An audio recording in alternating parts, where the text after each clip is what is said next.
Hello, Dr. Piyush Gupta. Good evening, sir. Hello. Yeah. Very good evening. Nice to see you. Yeah. I'm always there for all these orations. Great, sir.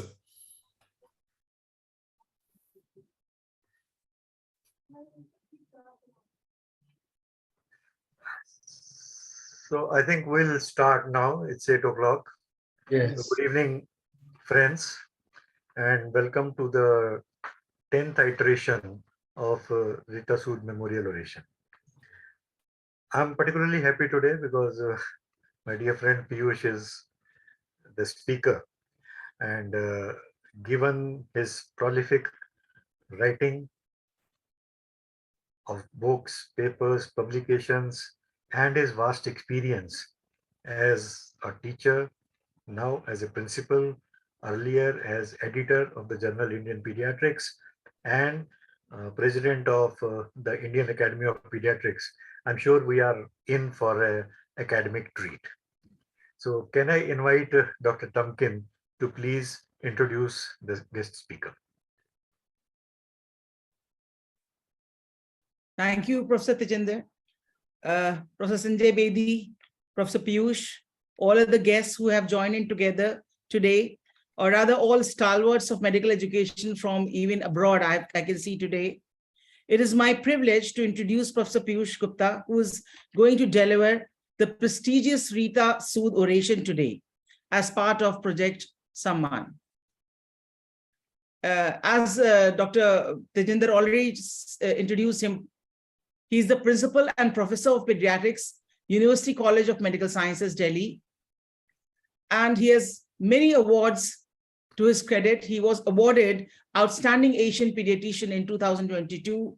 He has been the President, Indian Academy of Pediatrics, Chairperson, Pediatric and Adolescent Nutrition Society, IAP, Editor-in-Chief of Indian Pediatrics, member World Association of Medical Editors, was awarded by the Royal College of Pediatrics, UK, American Academy of Pediatrics, IAP, NNF, and National Academy of Medical Sciences, India. He was also awarded the National Teacher of Excellence Award in Medical Education by the Vice President of India. Major other initiatives to his credit are workshops on thesis and scientific paper writing, and his thrust areas of interest are nutrition, child survival, and medical education. He's published more than 300 papers and 400 book chapters and 45 books to his credit. You can see that the Google Scholar that shows his citations, more than 5,000 citations of his work. One of my favorite books that I often use is How to Write Thesis and Thesis Protocol, which is very useful for all postgraduates. And apart from that, he's a multi-talented personality. You must listen to his emotive rendition of the dialogue between Lord Krishna and Karn. It brought goosepimples to me. And also the very funny and simple Aaram Karo and the naughty Aankh Bai Chal Gayi. He is going to deliver a talk on the era of the DE teacher.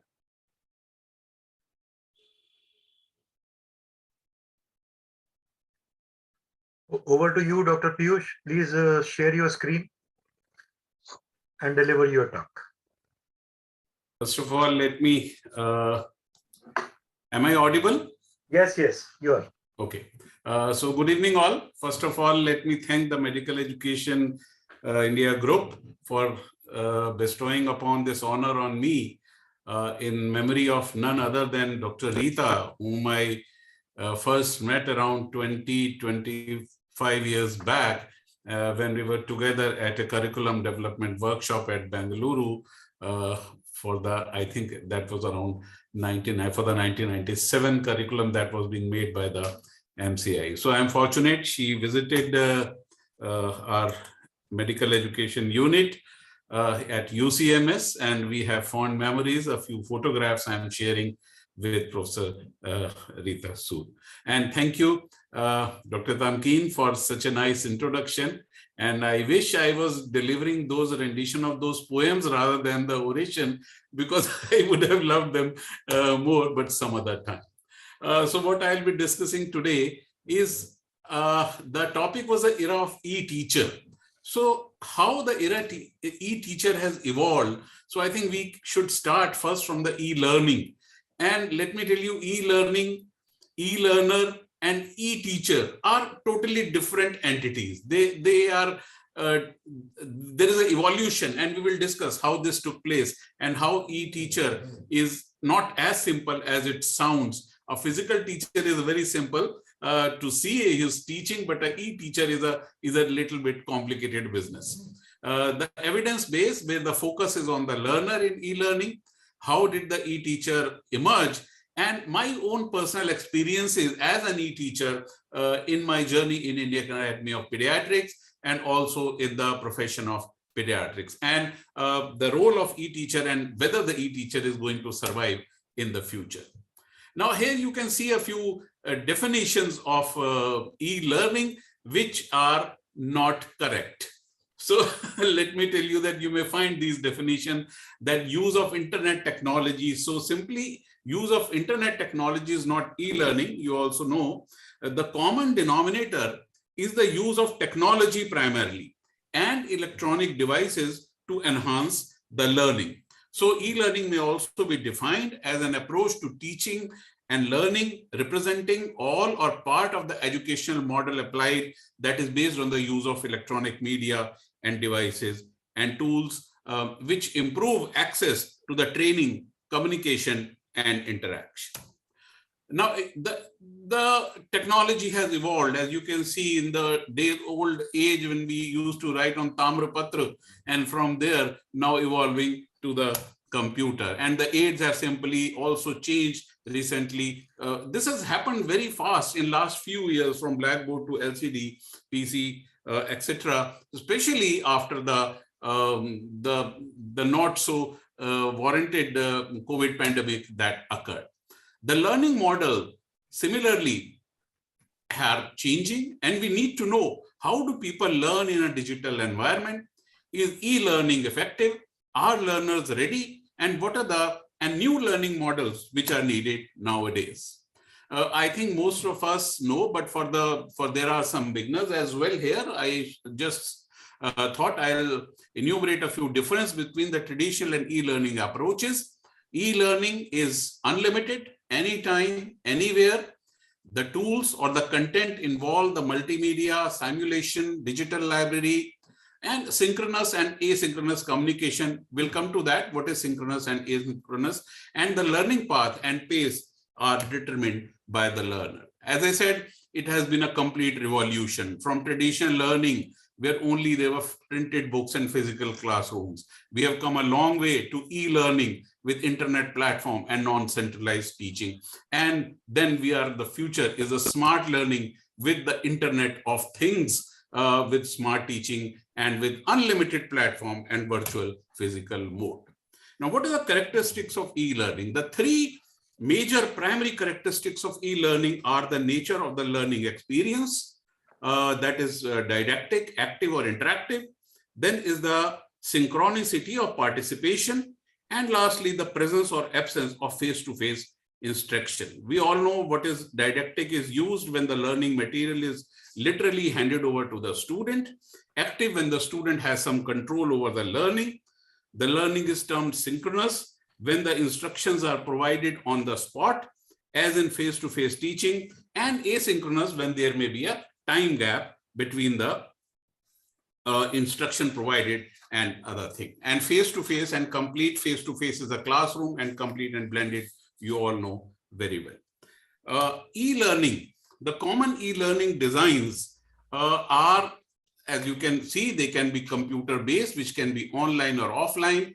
MOOC, the massive online open courses, virtual patients and environments, learning on mobile phones, psychomotor skill trainers, and finally the learning management system. So such as psychomotor skill trainers, you have development of fine motor coordination skills and techniques are attained through the technology. So these, and learning management system, you are well aware of now, the Moodles are coming up. that is simply you call as a modular object-oriented dynamic learning environment. So that is a type of learning management system. And they are now creeping in. So learning management system itself is an e-teacher in itself. So now you see, the teacher who used to be a physical entity need not be a physical entity now, because the technology may be taking over the mantle of a teacher. The common modalities for e-learning, which we all know, I won't go into the details of these. The flipped classroom, where the tasks performed by the students are flipped or reversed between the class time and the self-study time. Majority of the study is done by the students themselves. On the smartphones, they have great potential for e-learning. They are handy, they provide the required information at the point of care, help in better decision-making. Then clinical decision support systems, such as UpToDate. Typically, the data is provided, it is analyzed, and the decision-making options are given to treating doctors. And as I said, UpToDate is the best example of that. Online education sites, and then is the skill laboratories. Now, let's see a few studies which have been a systematic reviews only I am quoting. So this is in the era when the COVID had not happened, when the e-learning was not a norm. So this is between this systematic review is of the studies, 42 studies between 1919 and 2021, and see what all kind of approaches were being used. 33% use multimedia, 26% use case-based approaches, interactive, most of them were still interactive, and asynchronous. And from home, the learning from home was happening in 83% cases in undergraduate clinical medicine. So it concluded that e-learning is an effective and convenient pedagogical approach. Another systematic review on evaluation of e-learning again proved, this was again published in 2020. So the studies were included before the COVID era, that students definitely prefer online examination, and the one reason was that they felt that it was easier to cheat on online examination than regular examination. Another systematic review on using the Moodles, that is a kind of LMS, learning management system, that it is effectively improve the student performance and all. So what are the advantages of e-learning? I think we have already discussed most of this. Flexibility, ease of access, its cosmopolitan nature, the time-saving nature, stopgap arrangement before a regular class can be held. Adult follows the adult learning principle, and uniformly in MOOC, massive online open courses, you can see the same content can be delivered to thousands and even more of that. Perceived benefits include it is convenient, media rich, repeatable, easier to monitor the progress, and also it is cost effective. Obviously, e-learning is not without its drawbacks. There are issues with the hardware, software, connectivity is the issue. Now I'm really concerned that if the electricity goes off, there is a UPS in the computer, but there is no UPS in my router. So I'm very much worried that it should not happen, that the electricity would go off. There are barriers and solutions to online learning in medical education. This review, which is about the barriers and solution, the same skills. There is lack of skills, lack of resources, lack of institutional strategies and support, and lack of attitude. So all these are barriers, but the solutions are equally that skills engage with e-learning, invest time and cost, invest in communication, collaboration, but the most difficult is the attitude, which it will be changed with the culture only. And this was before these barriers were perceived before the COVID era, and then descended the era of elopement of physical contact. So immediately the attitude changed because it became a necessity. There was no need to change the culture, and we now changed from, you see, the classrooms became empty, and then we all moved to the video conferencing platform. The pattern in the COVID era, what happened in the COVID era, that almost 30% were accessing free websites, 18% were accessing paid websites, and 42% access information by the host institution. This was approximately 40 schools, medical schools were studied in the UK. So you see, the host institution developed that culture because it was a necessity of that particular time, and the e-learning took a strong front row. We at UCMS in Delhi, at our institution, we transited to online teaching. Firstly, we transited to the didactic lectures, and we found that most of the teachers at that time in a survey did not have previous exposure to online teaching. And then the benefits of online teaching, however, were perceived by medical students and teachers were so many that we had to persist with it because we had no other choice, but the students were enjoying this particular. At the same time, they also perceived several challenges. There was some challenges only seen by the teachers, they think they didn't have lack of control over students. Then there was lack of engagement, technical problems, and both teachers and students are worried about the internet connectivity, and the home environment was not suitable for teachers also and students also, neither to teach nor to learn. And in the apprehension of new technology was a major perceived drawback by the students. Then immediately after shifting the didactic to online platform, we transited to the online practical classes in the preclinical subject with the deep framework. The deep framework which we used was demonstrate, engage, assess framework for online practical teaching of preclinical subjects, where the demonstration was in the form of live or recorded videos, engagement was in the form of a poll, audio call, social media messaging, chat box, and finally the assessment, online MCQ or a gamified quiz.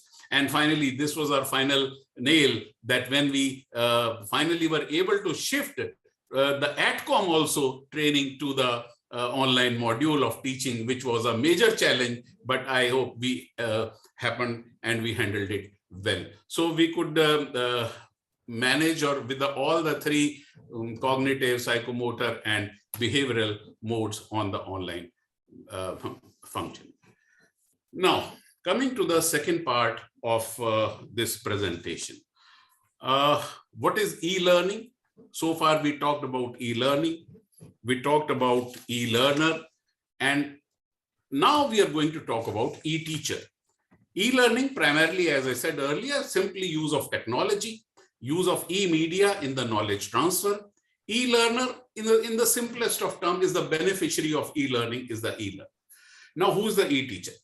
E-teacher is an individual teaching online. But there are platforms where there is nobody teaching online and you learn from the technology itself. So there is a big question mark on the definition of e-teacher. I just found this one definition on IGI Global, which says e-teacher is a professional skilled to conduct online teaching and learning processes, and a teacher who provides instruction by electronic means. Again, as I said earlier, definitions can be deceptive and incorrect at times. So this is also incorrect because you may not have a physical presence of a person to be present as a teacher. The relation between e-learning and e-teaching is a complex one.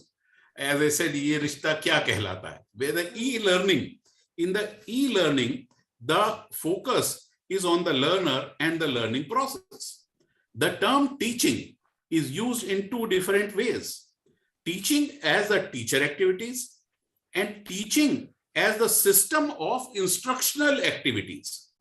So then there are two meanings of e-teaching concept. According to Nakajima, that was who has done most of the work in e-teaching. So e-teaching is a system which is also designed to improve the teacher's performance. So the architecture of e-teaching needs to be centered on the teacher. However, e-teaching is used in a broader sense. It is so you can have teaching as teaching activities where the teacher is there teaching directly with the support of the ICT support. And then teaching is also mainly ICT based where a physical teacher may not be there. So it is just a system of instructional activities, and both can be considered as a e-teacher. So e-teacher, as I said, LMS, through the Moodles, where you may not have a physical presence always of a teacher. So teacher in the E-era, teacher in E-era is if e-learning or e-teaching, you say let e-learning, e-teaching is the technology which supports the process of teachers learning, then the teacher is in a position of e-learner. And then if e-teaching is the content of the teacher's university curricula, so that it has to be applied in the teaching process, the teacher switches from the position of e-learner to e-teacher. So the teacher switches. At times the teacher is also e-learner, and at times he is, depending on if it is the e-teaching is the content, then he becomes an e-teacher. It is a new competency. As you can see, now e-teaching competencies are different from the classical competencies of a teacher.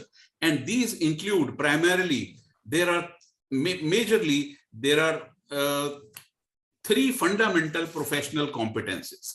First is the educational competencies of a e-teacher. Educational competencies, that means he or she should have a system of knowledge, skills, abilities, and motivation to realize the educational professional roles. Programmatic competencies, or which you can also call the course content competency, that means system of the course content and skills. And finally, the communication competencies. Communication in a physical environment is definitely different from the communication in a e-environment. So realization of e-teaching requires that the teacher has mastered the wide repertoires of knowledge involved in the fundamental categories of professional competencies. What are the requisites, prerequisites of a good e-teacher? A teacher's obligation: he should be incorporating old and new, should be able to use all available technologies, encourage collaborative learning, and lay the foundation for lifelong learner. And these are the four important, that he should ensure attention of the student, relevance of the content, students' confidence, because it is very common for, and it is very easy for the student to have an attrition from the class if you can't hold the attention of the student. It will simply, the computer will be switched on, the student will be online, but he is not present anywhere near this. So student confidence, attention, and student satisfaction is really very important. Environment of e-teachers, again, there are various environments in which an e-teacher can work.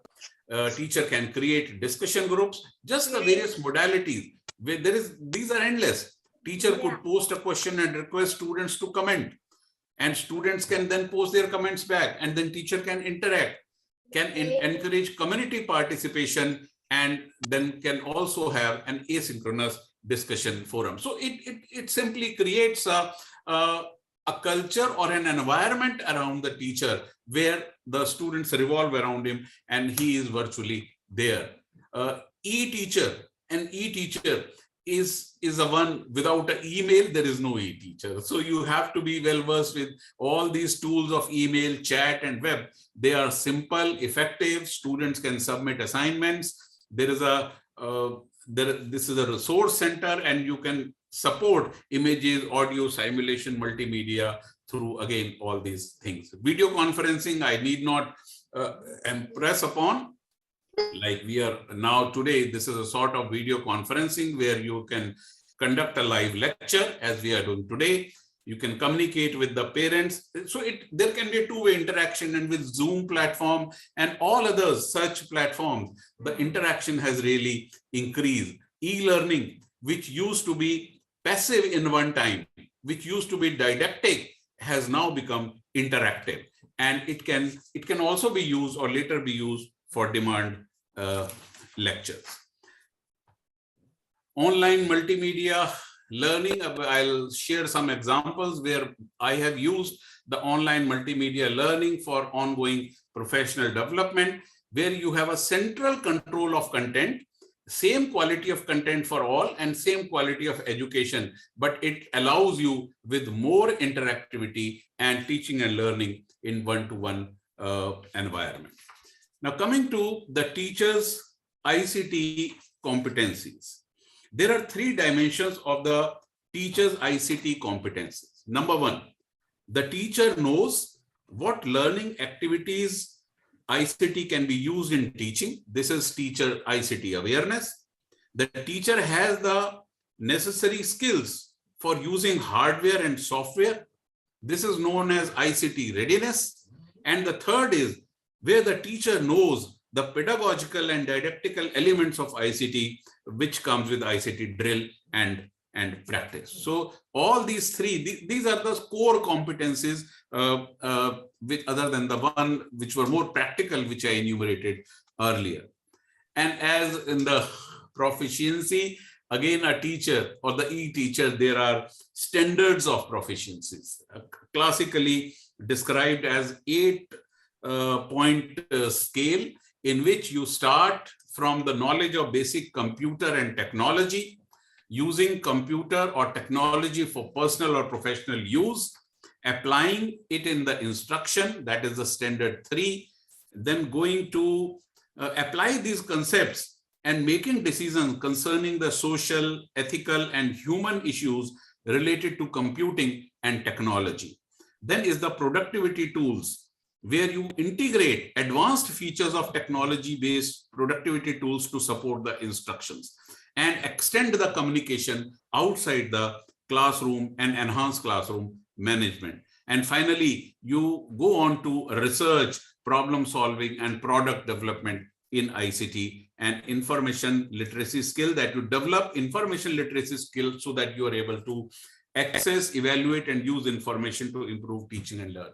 So it is not at all essential to go to the standard 8. If you are just able to do, the first is essential or mandatory. So first, second, and third, if you are able to do, I think then more than 90% of the work that is required of an e-teacher and the proficiency can be attained. Teachers' competencies, once again, what are the scenario in which a teacher need to be teaching? Web-based e-learning scenarios. Then there are classroom-based e-learning scenarios.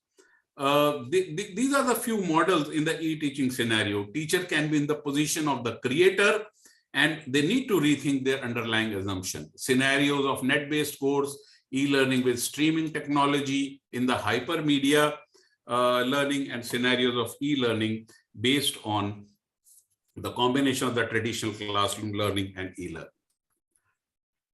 So e-teacher is a content facilitator. He is a process facilitator. He is a technologist. He is a resource provider. He is a researcher and co-learner. Like we used to say in the earlier, I used to show a slide, and Tejinder also used to show that we used to show a slide of Ma Durga, and Ma Durga with 10 hands or 10 roops. So this is similar. So e-teacher will have to have more than 10 hands, maybe 20 or 30, so as to cope up with the increasing demands and the role of e-teacher. E-learner to e-teacher is a professional development. Now this is an important, which e-learner has to evolve into a e-teacher. Teacher training needs to change. Learning, e-learning, teaching, and implementation.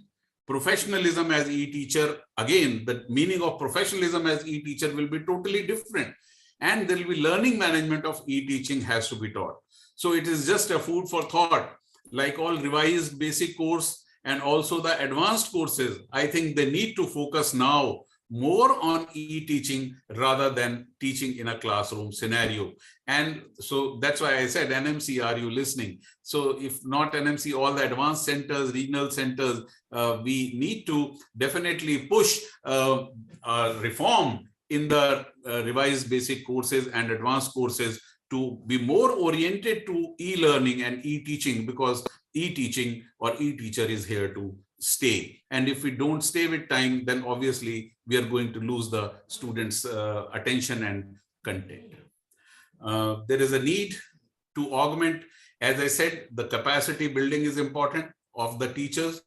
At the same time, the institutions have to augment the infrastructure to facilitate e-teaching. It is not always that you can teach from home. A continuous ICT support and coordination is required. Teachers should be able to use technology in everyday and classroom practice. That means they need to have facilities at their desktop for the technology. There need to be collaboration with specialist teacher, availability of sophisticated educational software in medical schools, and just means of sensitivity and familiarization with the LMS and other tools. And then there is a facility for ICT infrastructure. So not every facility may have this. So you need to develop a wide network, and again in a hub and spoke model where the regional or the nodal centers, MCA, NMC centers, education centers can play a big role in helping the institutions which are under their umbrella. Coming to some personal experiences. Now, this was through the Indian Academy of Pediatrics. We started off with a web lecture, and I'd like to take you to the journey which Indian Academy of Pediatrics started in the form of DIAP, that is the digital version of Indian Academy of Pediatrics. Here is a man, Dr. Bakul Parikh, who was the national president in 2020 before me, and who thought of this digital e-learning even before the COVID came up. So when the COVID came, he was ready with all the infrastructure already. And from day one, when physical interaction stopped, people were locked in their houses, the e-teaching continued in full swing from the Indian Academy of Pediatrics. Just see the journey of the digital Indian Academy of Pediatrics. So before 2019, IAP branches and subspecialties used to conduct a few events each year, and few IAP programs received funding. So there was a lack of holistic academic activity, and only physical workshop was attended by less than 20%. So we needed a system that had to reach all members. We have now 38,000 members of the academy, irrespective of their location and convenient time. Somebody is there in the Northeast, somebody is there in Jammu, Kashmir, Ladakh. So a system which can improve the output of our physical workshop manifold. And this was the DIAP evolution which occurred over the year. In 2018-19, this was before the COVID era, we built the production capabilities to shoot the content across the country, created standardized processes and shooting guidelines, crew, studio definitions. All these were done. And in 2019, 5 courses and 27 lectures we launched to begin with. 2020, the first wave, recorded 60-65 expert lecture. This occurred before the first wave struck. And then with COVID hitting in March, shifted focus to develop a highly scalable model. And then we shifted to the web-based teaching and program. In 2020, conducted more than 1,700 interactive academic events, participated, and the viewership was over 1 million viewership was there. 2021, the second wave, we recorded, edited, and published 300 lectures and 40 self-learning modules, conducted more than 2,000 interactive events of nearly 4,000 hours of academics, created opportunity for 100 of youngsters to participate, and supported the hybrid interface of the Central IAP Pericon. Total cumulative viewership of all the content via DIAP in 2021 was 1.1 million plus. And sponsorship, that was a bonus. The sponsorship collected more than 1.5 crore rupees for the IAP, which we could use. So there is immense potential, which when we did it on a professional, with the help of a professional society. These are the other few others chat shows that I did for students. You'll be surprised. I just take a case discussion. This is a web-based discussion on severe acute malnutrition. And so far it has had 54,000 views and 54,000 complete views, not that people are going in and out. And chat shows, we are holding monthly chat shows now, which are attended now by almost registration crosses around 300, and around 100 to 150 students, they postgraduates of pediatrics. They are there on these chat shows. So these are interactive. Students just ask their question and we have the answer. And then finally, this is a mastering of pediatrics, a digi module, which we have now introduced.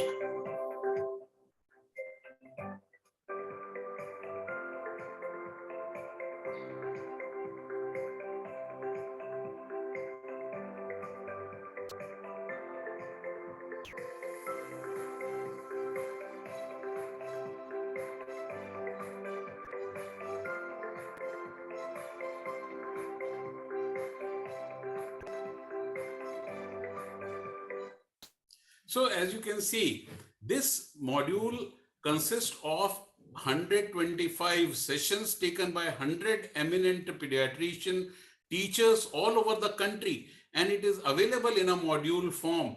And their latest society guidelines covers case demonstration and systemic examination. The idea here was not to replicate the book. So those topics which were already there in the book, which a student can read and comprehend easily, we did not repeat them. We just took the topics where some demonstration was needed, like the clinical science, or we had those topics where the clarity, a teacher was essential to explain the clarity or to the students, like ABG or acid blood gas analysis. So where ECG teaching, X-ray interpretation. So all these kind of lectures were there, and it was a step-by-step. We also integrated modules on clinical research as well as thesis writing, and common interactive drug formulary was also provided. And these key features, I am happy to tell you that within a space of 8 months, we have having a subscription of more than 800 postgraduate students to this particular course. Other than the book. And there are cases on, like you can see, a cerebral palsy, clinical examination, and similarly, you have similar kind of 125 digital lecture. So come a long way from the days of chalk and board, which has long ruled the classroom. Obviously, it is not going to be eliminated. I will still love, my first love will remain to teach in a classroom full of students where I can talk to them, I can see their faces, I can record and I can interact with them, I can laugh with them, I can talk with them, but there will be less emphasis, and obviously one has to go to the technology, and interactive digital content has to be take the rule, and on-demand learning, interactive, and we all have to evolve to be an e-teacher. And it is imperative that to be an e-teacher, we need, definitely we are evolving because we are self-learning, but there need to be a, like in those days, me and Tejinder, we used to travel across the country for conducting medical education workshop and courses, and we used to hardly have any takers. And now, after the advent of FAMER, after the advanced course of medical education, I'm happy that at least at conferences, now we are having a national conference of health profession education. I'm so delighted that at least the medical education has come to the forefront. Similarly, e-teaching also has to come to the forefront and has to be included in all aspects of training, capacity development, as well as delivery of medical education. Coming era is of the e-teacher. As we said, the Kindle is there, but the books will never go out of the, so similarly, e-teacher is there, but the physical teacher will never go out of circulation.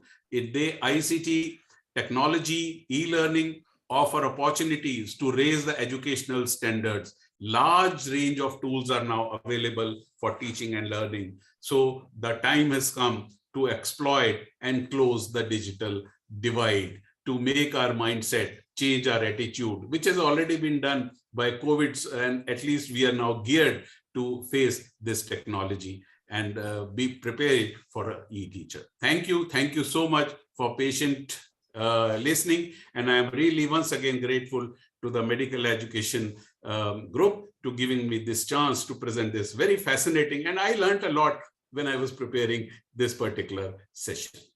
Thank you. Thank you, Dr. Piyush.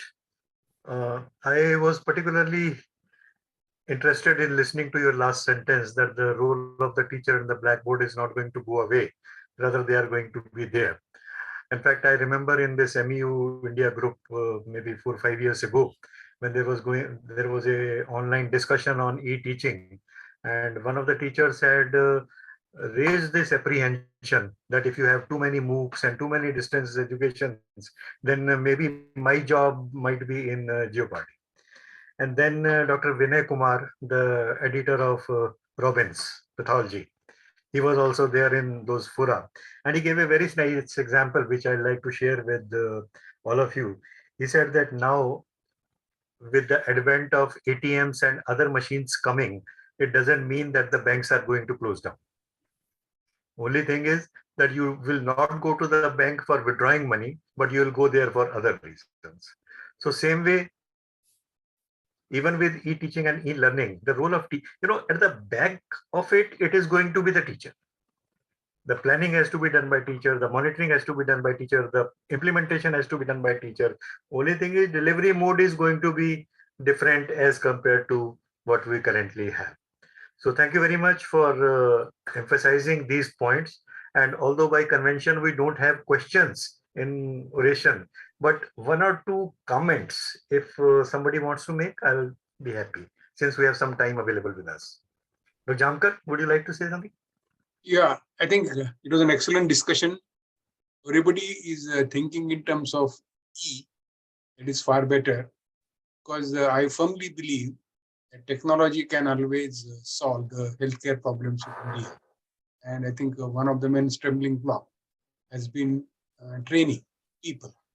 And that's why I think this was very fascinating lecture.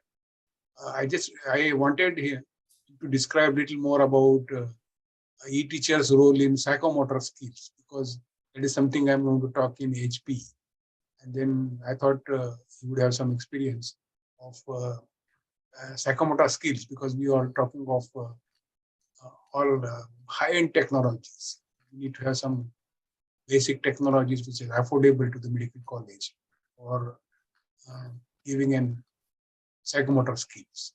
But there is one nice paper, and I think on say simulation technology for say communication skills, and where it has been found out that humanized robot can teach you how to communicate better than even say a teacher, because he is always available, and the forms and flexibility of that system is more. And they have been seen that on OSCE, the student who was trained with a robotized model of communication was scoring better. I think I didn't get I just want him to talk of psychomotor skills. Yeah, thank you, Dr. Jamkar, for your comment.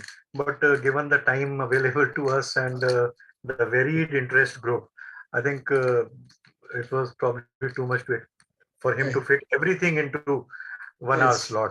That possibly may not have been possible. Anyway, we'll invite Piyush once again, sometimes maybe not as an orator, but maybe free talk on various aspects which he has been using in his. Or maybe I can talk with him personally. Yes, we can surely Anytime. request you also later. Anytime, sir. Anybody else would like to make a comment? Okay. Praveen Kumar Arora has raised. Please. Yes, Dr. Praveen. Yeah, good evening, sir, and good evening, Tejendra sir, and for this nice deliberation. I would just like to share my experience. Actually, I recently had. I had there was an international conference, and I as a panelist, I participated, and the topic was like virtual collaborative learning. So, and most of from world over, people were presenting what issues they had and what issues they were facing, and when they are trying to go for this virtual learning. And to my surprise, it was not like India only, but world over, the teachers faced this problem, like they were not well versed with the online learning modules or the platforms. So it was happening world over. And there was, as Professor Jamkar sir mentioned, like for the psychomotor skills also. So there are agencies who are in the process of developing virtual reality, we already know augmented reality is there, where even the psychomotor skills can be honed online. So the platforms are under development and being developed by various agencies, which maybe sooner they'll be in the market and available to the teachers. But the major challenge, as sir has mentioned, for the teachers remains like we need to hone the skills, we need to learn the online the platforms. So it's not only just like being an e-teacher. At the same time, we need to be e-learner also, because we need to learn a lot many things, especially as I mentioned, like how to engage the students. So in classrooms, obviously, when we are there in the physical classrooms, we address them. And one experience I would like to share here. Many instances like putting up the questions was shared by sir. But one thing which practically helped for me, maybe it might be of value, and might just like to share with my colleagues and all you. Even on online learning, when we used to teach, and when there was like the students, whether they are attentive or not, so I just used to go through the participant list and call a random name of the student. Okay, are you there? You tell me the answer. So students used to be like, my name might be called. So they were generally be there and attentive and listening. So that actually helped us. So that is one experience I wanted to share. That's it. Thank you, sir. Thanks for nice Thank you, Dr. presentation. Praveen. And in fact, building on what you have already said, I would say that I would compliment the teaching fraternity of India, the medical faculties, on the way they have handled this challenge. Come to think of it, very few of us, maybe you can count, were actually trained on online teaching. Yes. We didn't have the equipment, we didn't have the resources, and Yes. COVID was there, so you couldn't buy anything, you couldn't install anything, and still, people rose up to the challenge Yes. and made sure that the students don't lose their time. So it's something Definitely. which is worthwhile. That is Uh, commendable, sir. In fact, like world over, they face challenges, but I think Indians performed much better than the teachers world over, and the way we took the challenge, and as you said, we performed. So that was really commendable. okay, thank you very much. One last comment, if anybody else wants to make it. Sir, there's one query in the chat box. Dr. Masarat says, sir, can you please elaborate on classroom-based e-learning scenarios, if it is allowed? Questions. Piyush, will you like to respond? I think it will again go on for in another class of its sort. So we can discuss it. I agree with you. I mean, Yeah, if we start because discussing this is not a something, if we small start discussing question the is small, but minutiae, the answer is too big. then probably things are going to be difficult. So anyway, I'll end it here. What I can request Piyush on behalf of all of you is that in case you have any specific points, please feel free to send him a mail. Maybe Absolutely. Yeah. he'll find time to answer to you. But today we may not have enough time for these things to be discussed. So can I hand over to Sanjay to please hand over the certificates to Dr. Piyush? Yeah, thank you, sir. In fact, for last 2 days, I was sitting at Vigyan Bhavan, and Global Digital Health Summit was taking place. I have just come back from there. Dr. Vinod Paul and a lot of ministers and ambassadors of different countries were there.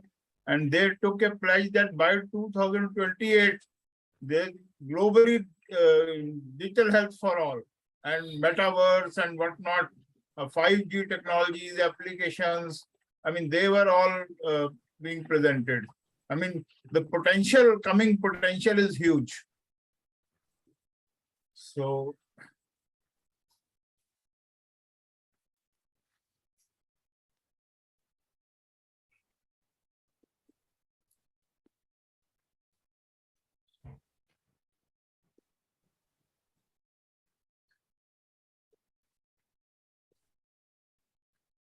we feel proud in handing over the Lifetime Achievement Award to Dr. Piyush Gupta, and the Rita Sood Lifetime Achievement Award. And also we present to him the Rita Sood Memorial Oration. Thank you, sir. Thank you for this wonderful honor to us. We feel honored in giving you this award and certificate. And thank you, sir. Thank you, Sanjay ji. Thank you, Tejinder, and all the luminaries and dignitaries here in the world of medical education. I can see Professor Vishnu Bhatt sir and Gitanjali madam is there. I won't take all the names, but they're a real inspiration for me to talk about this. Thank you so much. And I'm really honored and blessed to be here with all of you this evening. And definitely we'll take this across further, and any queries, definitely you are welcome to write to me on my mail, or when we meet, maybe if possible, I may come to Dehradun. I'm not sure as of now because of some official commitments. Let's hope that it works out. Thank you very much once again for a beautiful evening and a wonderful opportunity. So thank you, Piyush, and thank you everyone for